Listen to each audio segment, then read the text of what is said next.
সোফার ভিতরে একটা ধাক্কা মেরে ফালাই দিল। ফালাই দেওয়ার পরে আমার ছেলের ডুরে টান মেরে ছিঁড়া হালালো। ছিঁড়া একটা পাও যখন আমরা আঙ্গায় নিয়ে যখন ধাক্কা মারা শুরু করলো, আমার এত একটা ভাল লাগলো। প্রথমে একটু খারাপ লাগছে, চিৎকার মেরে দিয়েছিলাম। পরে একটা ধাক্কা দিয়েছে, খুব ভালো লাগছে। বুঝিনি তো, যত ধাক্কা দিবে জোরে জোরে ততই ভালো লাগবে। মেয়েরা তো এটাই চায়।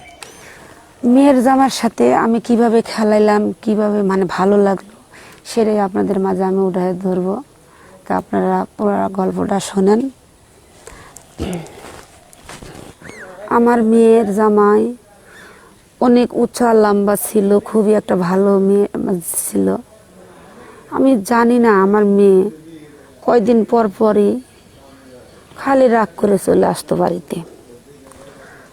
তো আমি বললাম, মা তুমি বুঝি না, তুমি এত কষ্ট করে তোমাকে বিয়ে দিলাম, তুমি কয়দিন পর পর চলে আসো, কি জামাই কি তোমাকে সাথে মারধর করে? কয় না মা, জামাই ভাল লাগে না। কয় ভাল লাগে না কেন? এমন। পরে আমার মেয়ে আমার বাড়িতে আসছিল। পরে একদিন আমার মেয়ের জামাই আমাকে ফোন দিল, আম্মা আপনার সাথে আমার কথা আছে। আমি বললাম, হ্যাঁ বাবা বলো। কয় আপনার সাথে কথা আছে, আপনি এক জায়গায় আসবেন। আমি বললাম, ঠিক আছে বাবা, আসতেছি। মেয়েকে বললাম যে তোর জামাই তো আমাকে যেতে বলছে, দেখি কি বলে শুনে। হ্যাঁ যাও।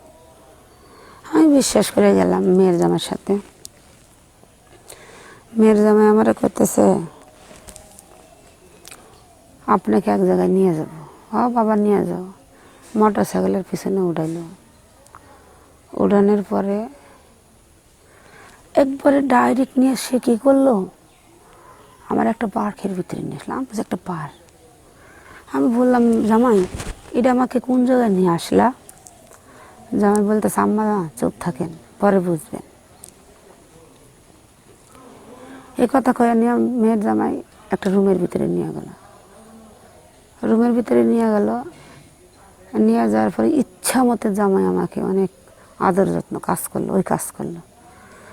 এদিকে তো আমার স্বামীরা তো অনেক দিন ধরে মারা গেছে গা, আমারও ভালো লাগছে। আমাকে জামাই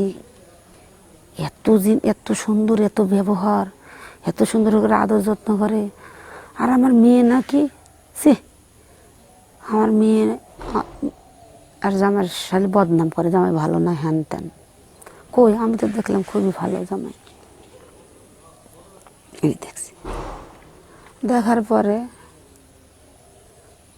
জামাই বলতেছে, আম্মা আমি একটু নিচে যাব, আপনি থাকেন, আপনার লেগে কিছু খাওয়ান নিয়ে আসে। আমি বলছি, আচ্ছা বাবা ঠিক আছে। সে কী করলো, আমার লেগে খাওয়ান আনতে যায়। এদিকে দরজা টোকাইতেছে, দরজাটা খুলছি, দেখি একটা ছেলে। সেও এসে দরজা লাগিয়ে দিল। সেই ছেলেও কাজ করা শুরু করলো। ওমা, এরপরে আরেকজন করলো। এইভাবে 5টা ছেলে আমার সাথে কাজ করলো। আমি বললাম, কি ব্যাপার, এরা কি শুরু করে দিছে? চিৎকারও পারতেছি না, কারণ এটা তো হোটেল। হ্যাঁ, হোটেলে নিয়ে আসছে। হায় হায়, আমি তো কি করবো এখন, কি করবো না। আমি আর কোনো কিছু সহ্য করতে পারলাম না পেরে আমি আমার মেয়ের জামাইরে বললাম, এদিকে মেয়ের জামাই আসছে। জামাইরে বললাম, বাবা তুমি কাজটা কি ভালো করলা, তুমি এলে করছো ভালো কথা। আবার জামাইরে দিয়া ওই যে আরো 5টা লোকেরা দিয়ে কাজ কেন করাইলা? কয় চুপ থাকেন, আমার কথা বলবেন না, আমার টাকা পয়সার দরকার, এই জন্য আপনারা দিয়ে এগুলো কাজ করাইছে, জিদ্দে করাইছে। আপনার মেয়ে আমার সাথে এরকম করে ওরকম করে, জিদ্দে বলে আমার এগুলো করাইছে। কাজ শেষে আমি বললাম, বাবা তাহলে আমি কি বাসায় যেতে পারি? কয় না, আপনি যাবেন না, আপনার আরও সিরিয়াল আছে। মা, আরও সিরিয়াল আছে মানে? আমাকে আরও কাজ করাবে। কাজ করার পরে এদিকে আমার তো মাথায় নষ্ট হয়ে গেছে। হায় রে, কি ভাগ্য নিয়ে আসছিলাম দুনিয়াতে, মেয়ের জামাই হইয়া আমার সাথে এই কাজ করলো। মানলাম, শুধু সে একা করতো ভালো মানছি, কিন্তু সে আরও 5টা লোক দিয়ে দিয়ে কীভাবে কাজটা করে, তার বেবিকে কীভাবে বাঁচলো, এটা কি হয়? আমি আর কিছু বললাম না। আমি নিজের নিজের মানে নিজের না আমি ওখানে কি মারা যাব, না আমি একটা কিছু করব, সইতেও পারতাছি না, কইতেও পারতাছি না। পরে মেয়ের জামাই কী করলো, আমার সাথে সে আবার শুরু করে দিল, সে আবার কাজ করলো। করার পরে আমি তো পুরো একবার পাগল হয়ে গেলাম গো বাবা, আমি তো আর পারছি না।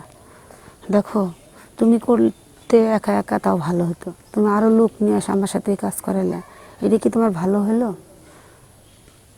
তার কথা, তার জিদ্দে করাইছে, তার ভালো লাগছে, এটা সে এটা দেখবে। আর বন্ধু বান্ধব চাইছে তোর শাশুড়ি অনেক ভালো, হ্যান দেখতে ভালো লাগছে, ওই যে টাকার লোভে পড়ে গেছে গা, এভাবে কাজটা করলো। যাই হোক, আমার সাথে অনেক কষ্ট দিয়ে তারা কাজ টাজ করছে, কারণ একটা বন্ধু 5টা, আমার মেয়ের জামাই একজন, 6জন। হেরা যাওয়ার পরে আবার ফের আমার মেয়ের জামাই আবার এইসব কাজ করছে। করার পরে আমি দেখি আমি বিছানা থেকে আর উঠতেই পারি না, আমার এদিকে শরীর মরিল একবার কাহিল হয়ে গেছে, মাঝে মাঝে একবার লড়তে পারি না, কিছু না। অনেক খারাপ লাগছে, অনেক কষ্ট লাগছে। পরে আমি বললাম মেয়ের জামাইরে, বললাম জামাই কি এখন কি আমাকে বাসায় এগিয়ে দিয়ে আসবা? হ, এখন আপনাকে এগিয়ে দিতে পারি। পরে দেখলাম মেয়ের জামাই আমাকে, আমি যে ওই হোটেল থেকে বাড়াবো, মানে হেঁটে নিচে নামবো, হে শক্তিটা আমার নাই। যাই হোক, মেয়ের জামাই আমার ধরে ধরে নামাইছে, নামানোর পরে আমার নিয়ে আমার বাসায় পৌঁছে দিছে। আমি একটা জিনিস বুঝি না, আমার মেয়ে জামাই তো ভালো আছে, কত সুন্দর করে কাজ করতে পারে, জামার জিনিসটাও বড় বড় মোটা খাটা, কিন্তু আমার মেয়ে যে কী জন্য এমন করে এটাই বুঝলাম না। কিন্তু একটাই দুঃখের বিষয়, কিন্তু মেয়ের জামাই হ্যার বন্ধুরে দিয়ে আমার কাজ করাইছে, এটাই কষ্ট পাইছি। তা আপনারা আমার মতন কেউ ভুল টুল করেন না, এই মেয়ের জামাইয়ের সাথে কোনো জায়গায় যায়েন না।